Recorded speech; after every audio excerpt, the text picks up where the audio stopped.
C'est l'ensemble du premier étage de la mâture qui sera posé samedi à Rochefort. Mât d'artimon bout dehors et la base du grand mât, 27 mètres de haut. Une première partie qui sera coiffée de 2 autres étages fin juin. L'Hermione aura alors des allures de cathédrale. C'est 47 mètres le tirant d'air. Donc pour ceux qui connaissent le Belém, par exemple, c'est 13 mètres de plus que le Belém. 47 mètres, c'est à peu près un immeuble de 16 étages. Donc ça vous donne un peu l'importance de la mâture. Et puis après, évidemment, quand il y aura les voiles, ce sera encore plus impressionnant. Et voici l'un des mâts en cours de finition sur le chantier de l'Hermione. Ces gigantesques pièces de bois n'ont pas été fabriquées à Rochefort, mais en Bretagne.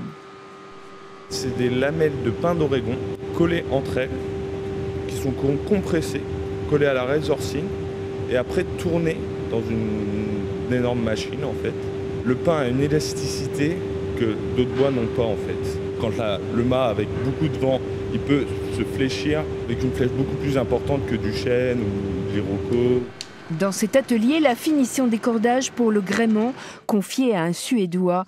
Jens Langert est un expert dans le domaine, un savoir-faire qui lui permettra d'ajuster les 25 km de cordage.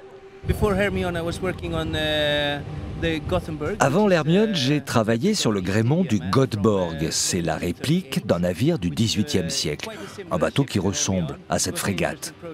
Nous avons navigué jusqu'en Chine et nous sommes revenus. J'ai acquis beaucoup d'expérience sur ce projet.